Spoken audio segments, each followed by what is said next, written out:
Good afternoon, everyone. My name is Tara Furman. I'm the Director of Academic Affairs at Trinity River Campus, and today I would like to introduce to you Rick Sagel, Professor of Government, James Conway, Professor of History, and Candace Torres, Professor of Biology. They have fancier titles than that, but I can't. Mentor of the Year, too. Let's not forget that. And Mentor of the Year. So we can all learn a thing or two from Candace, not just about dual credit in early college high school, but how to be a better mentor. Thank you for that, Rick. So today I have a series of questions, and we'll also open it up to the floor to kind of talk about some of the challenges of working with high school students during a pandemic online, and all the things that can go wrong. I know that we have some folks who have lived this life more than most, with Jerica Jordan and Chad here. And then Tim also often gets to intervene on some of the crazy things that happen. So I'm going to start off with what's the biggest challenge in teaching high school students? James? No, you first. Are we talking virtually, Tara, or just in general? I think if there's a distinction, you can talk about in general and how that translates to virtually. The biggest challenge for me is classroom management for a face-to-face kind of environment. I'm sure Candace and James know I complain about that all the time. Is they all pretty much know each other, especially the TAB students. And something I've struggled with is being able to teach in my normal fashion, and also not have to manage their behavior. And that's kind of frustrating. One thing about the virtual learning is I don't have that same problem, obviously. But the problem for my online virtual for these students is sharing work and potentially taking tests together. I don't use Proctorio, but these students can know each other, and what's stopping them from sending a text message during a test or having a group chat open during a test.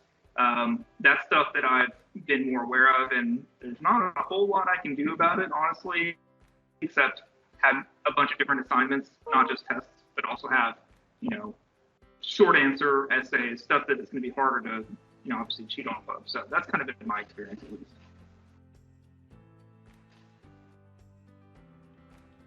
Okay, so first, never let a lawyer lead a discussion. They always start off with the negatives first. I think for me, I've been doing this now for 3 years. And the thing that I try to keep in mind is that at the end of the day, although we're instructed to go in and teach the courses like we would teach in the other courses, is keeping in mind that these are kids. And with being mindful of that, knowing everything that's going to go into it. For some of them, they are still learning how to act in a class. And although we think they should know it, and they should, but some of them don't. But it's being mindful of the age of the students. Sometimes I think when we do teach it, we go from having an entire class of adults to going to a early college high school, or going to a class that has dual enrollment, a complete mix of students. So it's keeping those things in mind when I go into it. Also, too, with the kind of campus that we have set up, you're always accessible. There is no break. There is no going into an office and having that moment of isolation where you can gather your thoughts and then go back into it. With teaching dual credit students, a lot of times you have to be mindful of that kind of the work that comes with that. So I think it's important to keep that in mind. You're almost always on the clock as soon as you come through the door, in that sense, because it's so many of those students who are embedded in the campus. As far as the virtual learning, like Rick, I got a chance to teach over the summer, and I had some of those students in my classes. What I found with some of them, as well as with when we broke for the semester in the spring, was technology issues. Not everyone has Wi-Fi at home. Not everyone has um, um, a computer at home. Even those students who were given computers, I had students who had problems, and for me, what that meant was working with TCC, working with people I knew at Fort Worth ISD to ensure that those students had the technology. Beyond that, it was a little bit more than I was used to, mainly because whereas you would have, in my case, where I would have an adult student who would just figure it out, with some of my early college, high school students, I needed to provide a little more detail. All right, I'll leave it at that. What I will say is probably kind of a piggybacking off of both of your all responses. As far as just generally speaking, the biggest challenge I see for teaching high school students is the fact that their maturity level isn't there yet. Now, I'm not meaning that they're going to be joking around and bouncing off the walls, which you could potentially get students like that, but it's actually a known fact from a neurobiology standpoint that high school students at their age do not have this part of the brain that has this thing called reasoning and prioritization fully developed yet. It doesn't fully develop until they get about into their 20s. So the problem is you have to battle with that, because in addition to, a lot of the times these students are actually very, very bright. So it's not that they don't have the intellectual capacity to learn your material. They do, but they don't have the discipline to sit down and study, or even really to know what to do sometimes and how to conduct themselves in the class so that they can create a proper learning environment for themselves and others. So you really have to lay down the ground rules. And the way that I get around that is from the first day you set the tone, and you make sure that you actually have to purposely teach students how to study and how to approach your class. You have to purposely do that for the high school students because they don't know how. You don't necessarily, hopefully, have to do that with the adults, because hopefully they already know how to conduct themselves. But with the high school students, they don't necessarily know how. So you actually have to give them additional tools to walk them through step by step how to actually study for your class, because they're used to just doing a couple flashcards, studying about 20 minutes before an exam and just going in, and then they expect to get their A's and B's that they normally do, and then they don't in your class because they're not used to studying for a college level course. So you have to teach them how to do that. And I think that's one of the bigger challenges if you're not used to teaching high school students, adding on that extra little piece of additional teaching. For tech, for online stuff, Tara knows this really well.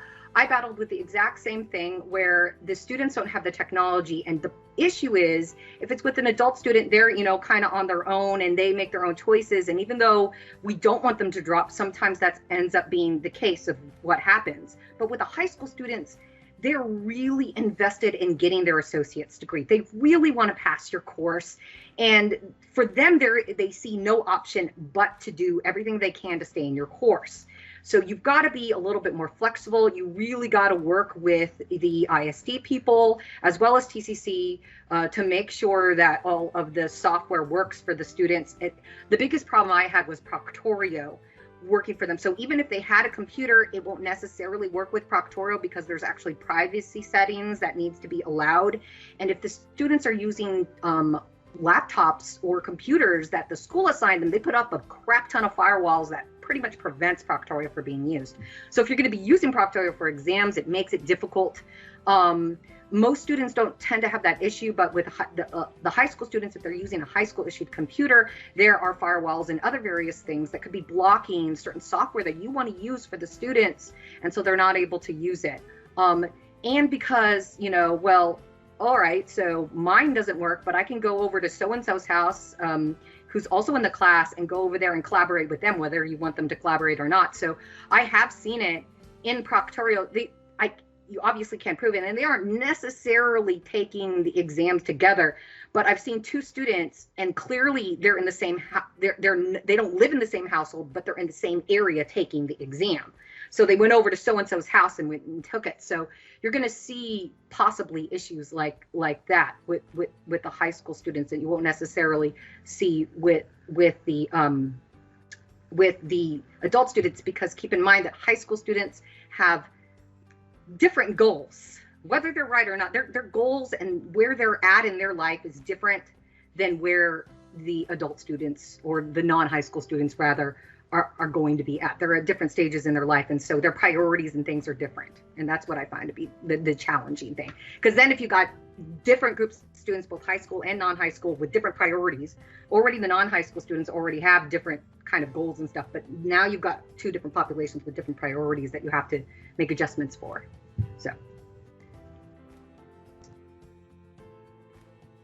Thanks, Candace, and Rick and James. Y'all all brought up really interesting issues, and thanks for really touching on the technical issues aside from, Proctorio was super fun in spring.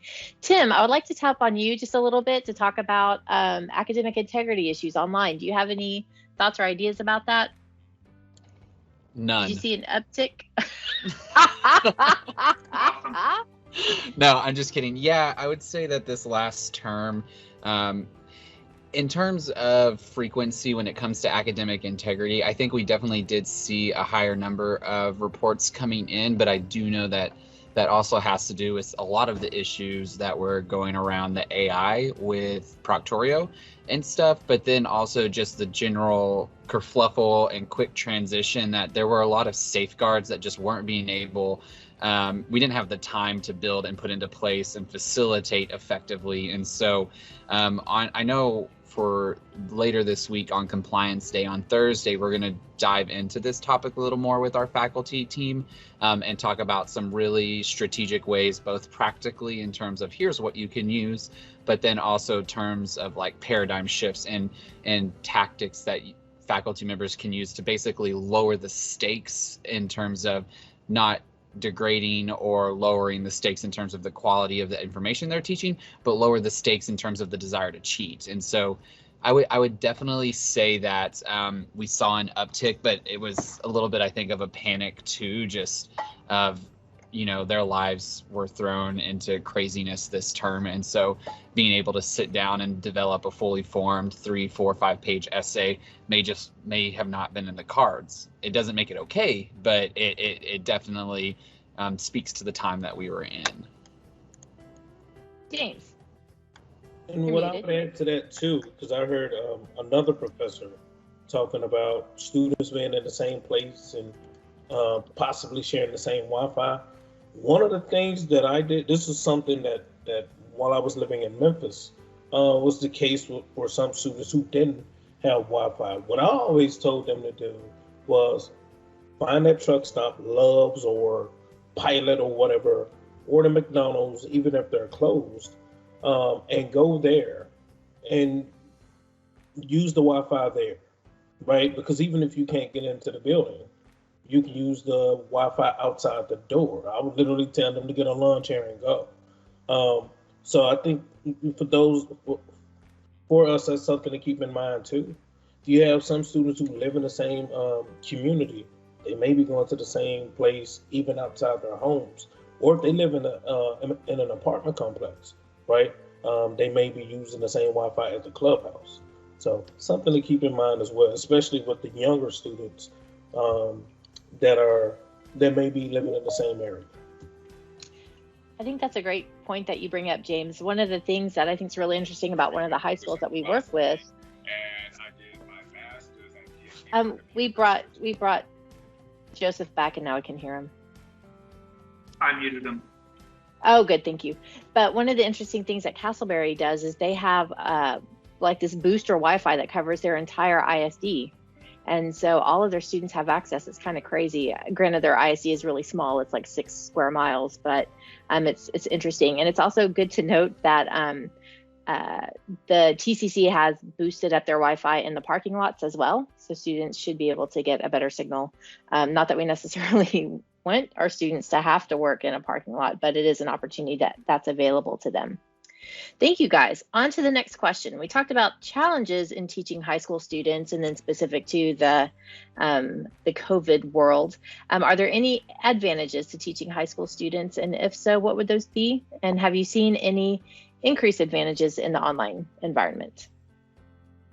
Hold on. Tim's Tim's got a question. Yeah.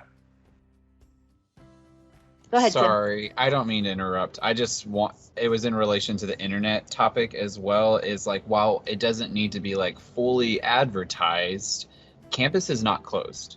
And so a student doesn't have to sit in the parking lot. Like, there is the capability, as long as they're following social distance guidelines, putting the mask on their face and stuff. And if they have the device, to come and sit in some of our more common open spaced areas. They're not necessarily restricted from being here. I don't think that needs to just be something that we post in a Blackboard announcement or anything like that. But I think if there's individual, really specific cases where a student's struggling in that regard, we could definitely connect them with the care team, or just recommend and find some strategic ways to allow them to get access that doesn't involve having to sit in a car. Great point. I'll sidebar with you on that one. I have a funny story. Keep on. Yeah, that's very true, Candace. All right, moving on to the next question. Are there any advantages to teaching high school students? And if so, has there been any increased advantage in an online environment? I guess I'll start again, since I went for the latest or the last. The advantages, I'll go to online. The advantages for me is I don't have the classroom management issue that I've had before. So it's, that was one of the more, you guys laugh, but that was one of the more frustrating things for me. Was I have this method of teaching, and when I have to stop myself or stop in the middle of my lecture to tell them to pay attention, that kind of throws up my rhythm. So that is a good thing. Another good thing is I've had to kind of rethink everything. My online courses were previously read chapter 1, take a test over chapter 1, write a discussion post over chapter 1, rinse, wash, repeat, right? So I don't think that's the greatest environment for high school students. So that kind of forced me to rethink how I do my online class. And so, for example, this semester, all my classes, I have dual credit, I have adults, and I probably have students that are mixed in to my adult classes. So they're all going to be the same. And my Connect classes also will be the same. My plan is to do live audio lectures that are recorded for later viewing and listening. So if they can't watch it live, they can listen later. And kind of have activities during the lecture. If students want to break out and do something related to the lecture, I'm going to have that opportunity. So I've never done these things before. So for me, that's a positive, is being able to kind of improve my online teaching. And a lot of that's because I'm having to teach high school students and try to figure out the way they can learn the best. So that's how I look at it.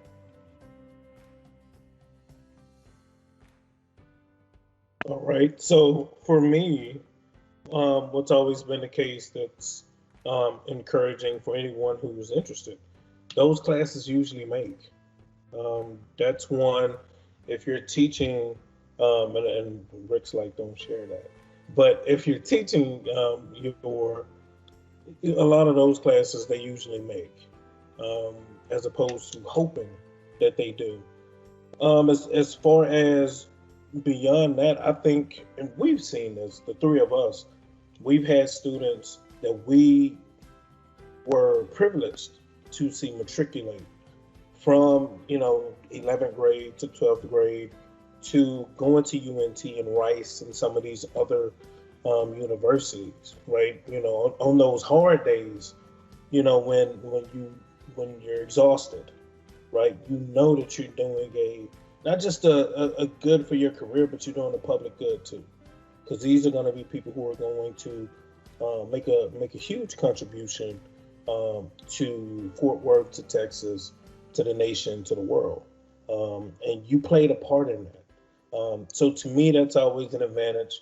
It's one of those things when I got hired here, when I interviewed, that was one of the things. We had this thing last year where the guy said, be your higher self, be the person that got hired. And it made me go back over a lot of my stuff, and a lot of the things that I do is in line with what I put on paper. So to me, that's part of the advantages. My students still to this day reach out to me all the time. That may be a positive, it may be a negative to some people. But a lot of my students still reach out to me and I consider that an advantage. Online, one of the things I did was I created a phone number through Google. What is it called? Google Call or whatever it is, and Google Voice, and I get that number to my students for those who do have internet issues. That's a number that they can either text or call. Of course, I set limitations on time, but for me, that's another way for me to connect with them. That allows me, after we get done talking about whatever the issue is, I get to ask them how they're doing in this pandemic. Is it anything they need? Asking those type of questions, if I do discover that it's something that they need, that's another opportunity for us to get the care team involved as well. So it's many advantages to it. For me, I'm with James 100% on you.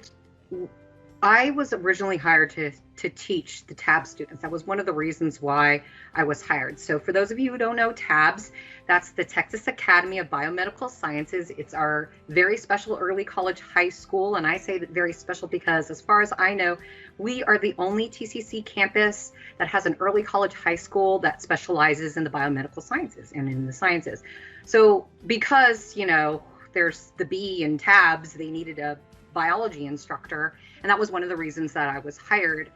And at first I was like, okay, high school students, I've taught them before, but all right, doing mostly high school students, which both Dr. Conway and I, the majority of our students are high school students. We have high school students every semester we've had them.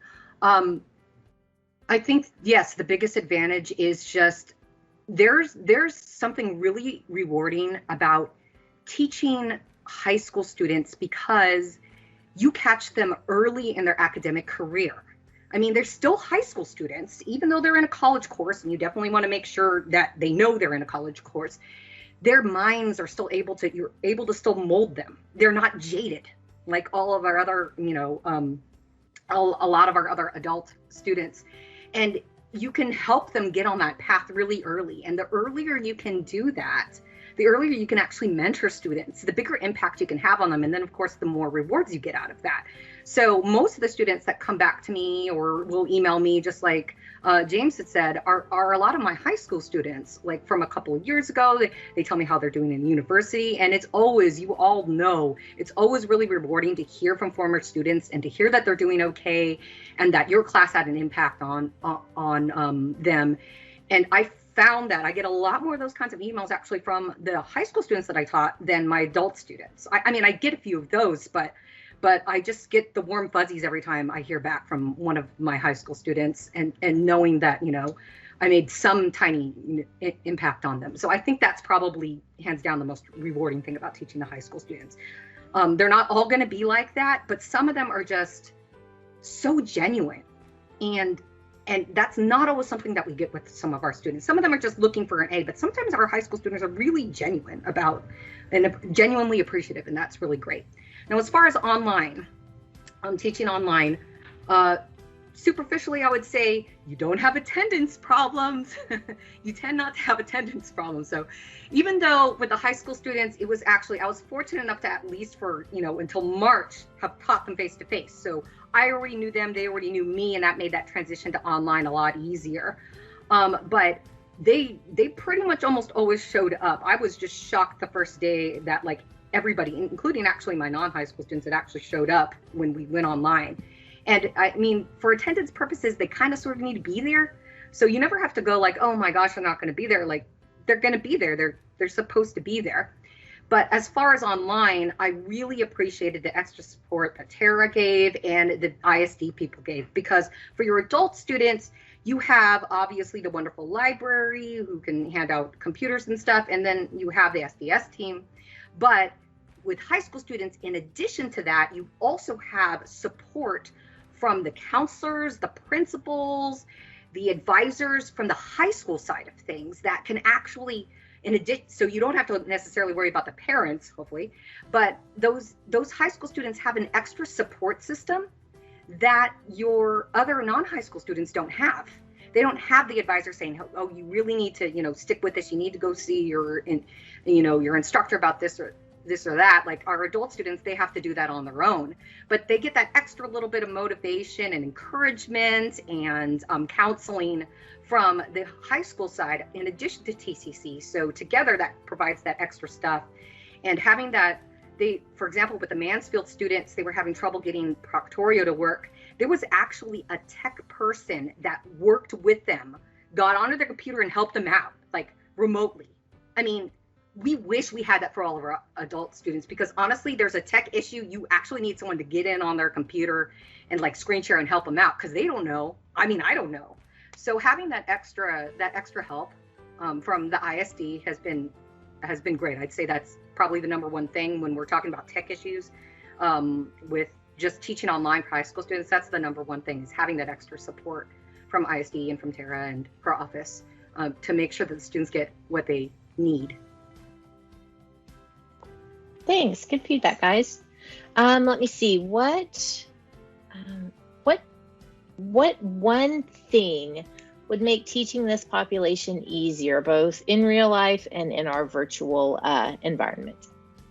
Can I start this one? I have. It's your trend. It's your jam. Yeah, and I was gonna say a follow up from what Candace and James was saying.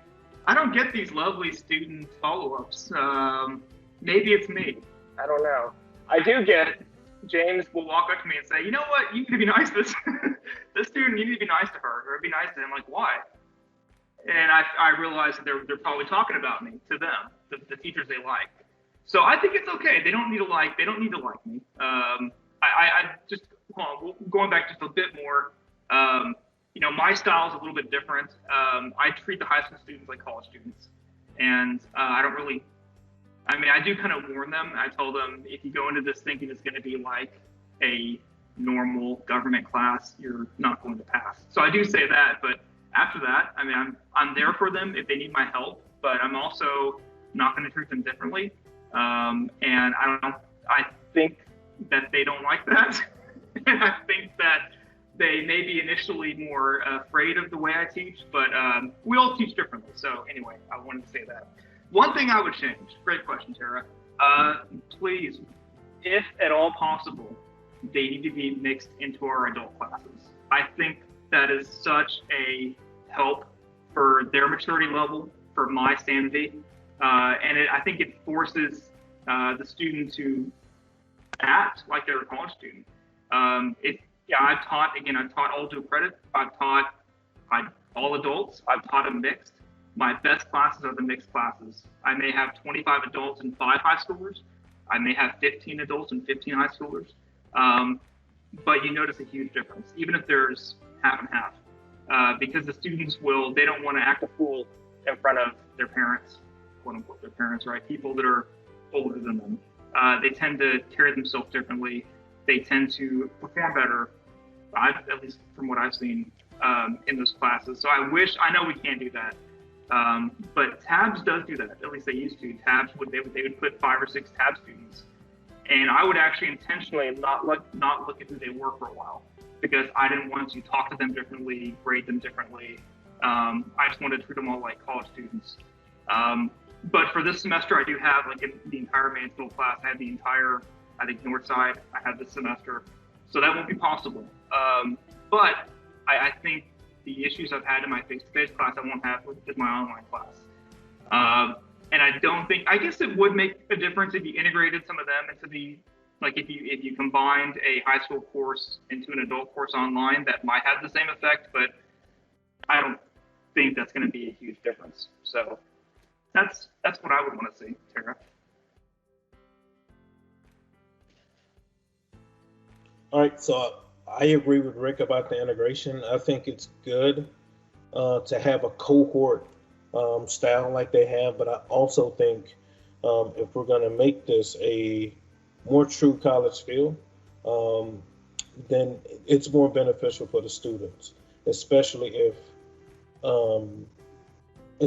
if we truly believe that once they get done at TCC, they're either going into the workforce or they're going into a 4-year college. They need to be ready to encounter the adults, the 30-year-olds, the 25-year-olds that they're going to be working with. I think the community college is a beautiful place to get that kind of experience because you have such a variety of age and diversity. I think it's a good place for them to get it. They're not going to get it as much in that cohort style that they're in right now. So that's one thing that I really agree with Rick on. A lot of things I agree with Rick on, but I really agree with that. All right, so the other thing that I would like to see that I think would make this easier, this is just me, but if we had some kind of panel, or I can't think of the right word, coalition of faculty members who teach dual credit in early college high school. One of the things that I do with Professor Sagal, Dr. Torres, and Dr. Jerica Jordan, and some of my history colleagues, I'm always either bouncing ideas off of them or, talking about some of my experiences in the classroom. If there is a situation where students are in a big disagreement with each other, I won't say the student's name, but I give them a heads up that this may be coming. I'm always trying my best to prepare my students for their professors they're going to have in their 12th grade, especially Dr. Torres, right? And I don't say that in a negative way, but what I always tell them is once you get to Dr. Torres, you're going to be tested. She's going to make sure you're going to be ready for the 4-year level, right? I'm always trying to get them a heads up, but I think if we had more of a coalition of early college, high school, and dual credit faculty where we could talk about ideas and issues and things to kind of keep in mind, I think that would help us tremendously. I like to see more communication between, at least in my case, between tabs and faculty. I know Dr. Torres and I, we stay over at tabs having a conversation about issues, right? But I think if we had something where once a month or every couple of weeks we sat down and met with them to discuss some of these things, I think it would really help. I'll give you a quick example when I get off. I've had students who, have really, really acted up in the class. And what I would hear third hand is someone in that student's community was murdered, right? Now, I didn't know that beforehand, and I would talk to someone at tabs and they would say, oh, yeah, we knew about that. Well, that would be helpful, if we on our end knew about that too, so we would be prepared for what's coming. The likelihood of one child living in that community and not a few of them is slim to none. 68% or 70% now of TAB students are low income students, right? And that's a lot of things that I think can come with that. And I just think more communication between us that do early college, high school, and dual credit with the people in those places would really help. All right. So the one thing I would say to help out with teaching high school students is, and I'm actually on the same page as you, Rick, treat them like college students. You have to. There's a little caveat there though. So treat them like high school students. College students. Tell them that you're going to hold the rigor the same way. You're not going to treat them any differently than other non-high school students. You're going to run the class the same way. You're going to hold them to the same standards and all of that. But at the same time, you have to keep in back of your mind that they're still in high school. So again, they don't have those priority skills and things like that. So just be mindful of that. Like while you're actually teaching the material, don't go like, okay, these are high school students. I need to, do this and X, Y, Z. Teach it the same. I just decided I was going to teach it the exact same way. It didn't matter that they were high school students. However, I do keep in mind that like, if I have to give them more reminders about like, make sure you study this and make sure you study this at that time, then I'll do that. So I actually feed them more like reminders about what to do and how to approach the class. And actually what I found is that stuff actually helps my adult students too. Okay, because they need reminders too. Their lives are super busy. They need the extra reminders. Sometimes they need their hands held a little bit more, like kind of like the high school students. It doesn't hurt to have that extra there. So I think that's the biggest. I think that's the thing that like helped me the most, was just to go like, okay, just keep reminding myself. Yes, they're high school students, but I need to treat them like college students when I teach them. But also kind of in the same idea, yes, there are differences between high school students and traditional college students, but these high school students, and definitely the TAB students, come with just as many challenges. Some experience homelessness. There's things going on with their family. They're actually more affected by their families than maybe some of our non-high school students are, because they're still under a household under their parents, and maybe it's not a perfect nuclear family. Maybe there's stuff going on. There's a divorce or something happening, and that really affects the students. And the thing about the high school students is they really try to hide all of that, and then it'll come out different ways, right? Behavioral issues, as James pointed out. So you can't assume, oh, well, they're just young kids. They don't have jobs. Some of them work crazy night shifts. And they're taking, the TAP students in particular, are taking a bazillion more classes on average than most of our other adult students. So they have their plates full, just like our non-high school students have. And that was something that I didn't realize initially. I thought like, okay, they're high school students. And, for some of us, like I can say for myself, as a high school student, now I'm looking back, I was pretty fortunate that I didn't have like a ton of stuff coming down on me like today's students do. So just, keep that in mind, that, the types of being accommodating and the types of things that your non-high school students are going through, your high school students are going through difficult stuff too. It might not be the exact same thing, but they've got stuff going on. And it's always super heartbreaking when you hear this, because they're not even 18 and they're some of them are having to deal with adult issues at not even 18. And so that's something to like keep in mind. Candace, I think you bring up a good point. And one thing like that our adult students can do is, if they're in a bad situation, they have the opportunity to leave. Many of our high school students live in these environments that they cannot change. And so I think that's a really valuable perspective. James, did you have something you wanted to add? I was going to add that too, right? The regular students, yeah, they can drop the course, right? But with a TAB student, I mean, many of them already have 7 courses that they're taking at one time. Or early college, high school, they still got to fulfill their high school requirement, and they have to fulfill this college requirement, the track that they need to receive the associates, right?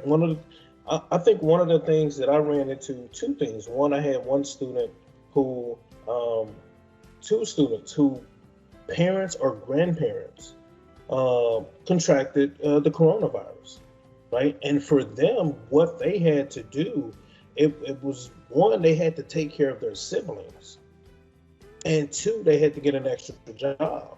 And this just happened to be one of my best students in the program, right? What do you do with that? And so what I do with that is I treat that the same way I would treat someone who was a regular college student. For me, it's empathy and compassion, right? Because what do you do if you're in that situation, right? Where you gotta go to work, or, that you may end up homeless. So I think as we go into the next semester, as we go into this new academic year, those are the things that we also have to keep in mind too. Those issues are coming, right? That's going to present a challenge, right? And I know this isn't going towards the question, but it's something that I hope that we're going to keep that in mind. I really, really do. All right, I'm done. Thank y'all. I want to end this session with a little bit of levity. And I want you to think about your best dual credit or early college high school story yet. I'm going to share one that makes me laugh every time I think about it. This past spring, we were helping, we had like an info session for the incoming TAB students. And it was literally first-rate nerd herd with the current tab students who were there to help these new students register. They're like, I bet you don't know the chemical component of salt. I bet you don't know the chemical component of blah, blah, blah. And I was like, y'all are out of control with the nerdness. So that's my story that comes to mind. Y'all go ahead. Am I starting again? Okay, I'll give you a couple stories. I'll start with the funny one. Maybe they're both funny. I don't know. One of my first ever classes, about 10 years ago, I think it was Castleberry. Yeah, Castleberry. And I was teaching them, about democracy. And it still existed back then, by the way. And one of my students, I think it was a senior class. Of course, it was a senior class. And I was asking about how they define democracy. And a student in the front row raised her hand, and she says, "Well, I'm not a Democrat, I'm a Republican." And it took me a second to understand what she was asking, what her issue was. She thought that democracy was something the Democrat Party had control of. And this is a while ago, right? This is 10 years ago. And I laughed for about 5 minutes once I figured out what was going on. And I had to so I do have a heart. These two would make me think I don't have a heart. I do have a heart. It is way deep down. But I said, it is not necessarily a partisan issue. Democracy is bipartisan. It should be. And I had to, without really making fun of her, I had to tell her that her preconceived notions of what that word means was incorrect. So yeah, there is, and I've had some other occasions where a high school student, their immaturity kind of comes out in an innocent way, and they'll ask a question about something, and this is maybe unique to me. These kids have not had a government class before they come and see me. They've had science, they've had history, they've had how many math classes? Sorry, Becco, a lot of math classes. They have no civic education classes. So I have to remember that. They are learning about government for the first time. And that's kind of cool in a way that on their introduction to government, but it's also scary because these kids are turning 18, they're going to be voting, and they don't know anything. And but they don't necessarily know less than my adult students. That's a different topic for a different day. But I do enjoy those moments where for the first time they were learning about government. They're learning about how this thing actually works, how they control it, how they can change it. And I've had several students tell me that they voted for the first time, high school students, because they're 18. And those are really cool moments. So I do have a heart. I do enjoy my high school students when they're not making fun of me in the classroom to my face. But otherwise, there are some good moments. So sorry, there's not one specific maybe, but that sums up why I like to dual credit students.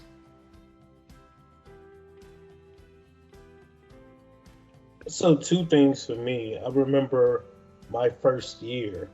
It was one of those days that I knew in advance we were going to be watching a movie. And so I knew these students aren't going to take the movie serious. So I spent like 2 weeks saying, hey, this is really serious. I'm going to need y'all to take notes and do all of these different things. So I spent like 3 classes leading up to this. This is important. It's going to be on the exam. And they kept saying, are you sure we're going to watch a video? And I kept saying, yeah, we're watching the video, but this is really serious. I don't care if you're bored. This is serious. You got to take it. I can't even remember what the movie was because my first year, I was still driving back and forth to Memphis every other week.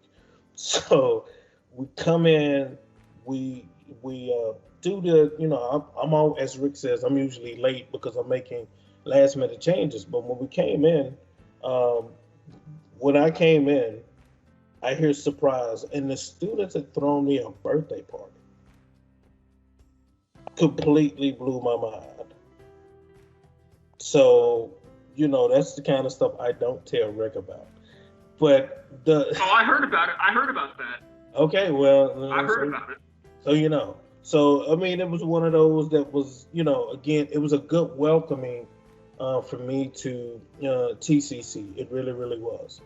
And they made this video and all kind of stuff. So it was one of the reasons why I ended up staying. It really is. I'm just telling you the truth. The other thing too is, at the end of every semester, I probably get so many thank you emails from students for what they call these TED Talks that I do in the class. I probably every other week give a talk about real life. That's not the entire class, but it's probably 10 or 15 minutes. And so I get these thank yous from students at the end of the semester.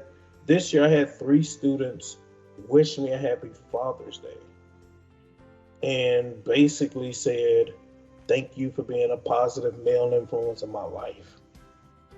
So for me, it's those things. I'm not raising the next generation of historians because none of them care about history that much, but it's those things that always stand out to me.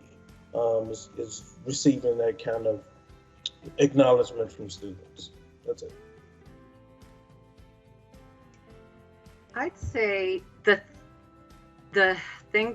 one kind of just general situation that always stands out to me, I was very thankful that I had a chance to teach the TAP students, because what that allowed me to do when I got hired was to teach my favorite course ever to teach, which is Majors Biology 2, Biology 1407. And basically in that course, we cover big biology stuff, just roughly speaking. So everything above the level of the cell where you don't need that fancy microscope, like we cover animals, plants, just all sorts of cool stuff. And I put a pretty big emphasis on ecology, which is the study of interactions. There's some relationship to economics. And it was a big deal over the spring because I actually already had built into my course disease ecology and talking about spread of disease. And so that was really relevant when we covered it. But when I was allowed to take over Biology 1407, which we honestly couldn't offer because we don't have a high demand, but because the high school students do have that demand, that's how I was able to teach it. I was able to design my whole lab by myself. I'm like, okay, we're going to dissect every cool animal possible, which really sucked when the pandemic hit because we couldn't dissect all of those. And then I can also design actually in lab activities. And so that's where all the fun happens, is in the lab. Now, bring in the high school students, and unpredictability and fun just goes to a whole other level. So in the lab setting is where the students kind of can actually let loose a little bit more, including the high school students. So we got tired of students just leaving stuff behind in the lab and us not knowing what to do with it. So we had a lost and found box that we put in the lab. Okay, so there were like water bottles and notebooks and pencils and stuff that would be thrown in there. So one day I go in and it's empty because we had emptied it out, and there's a piece of paper in there. And I reach in and I grab the paper in the lost and found, and it said, "My life." Because one of the high school students had just dropped it in there. It's like, "Lost and found my life," or something. And obviously he was just joking around. But there's just some things that the high school students that come up are just so creative. And so the other thing that happened is, this was around the time when, I'm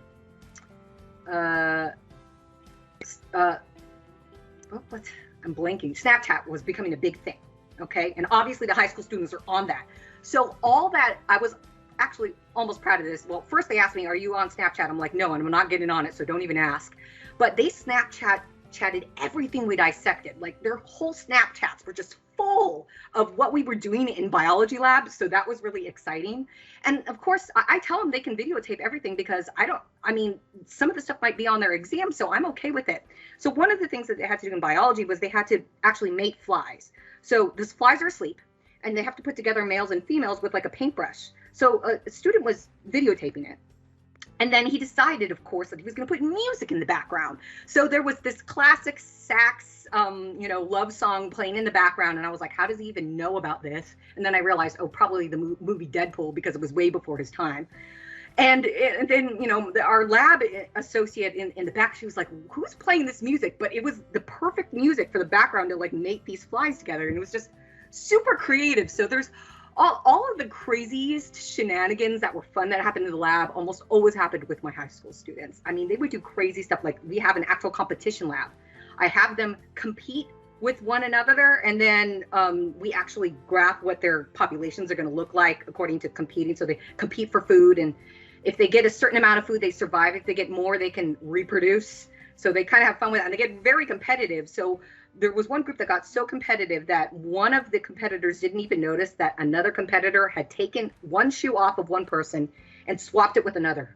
And they and like only the high school students would do stuff like this. But, you know, in the end, if they're learning, I mean, I just have fun along with them, I'll be honest.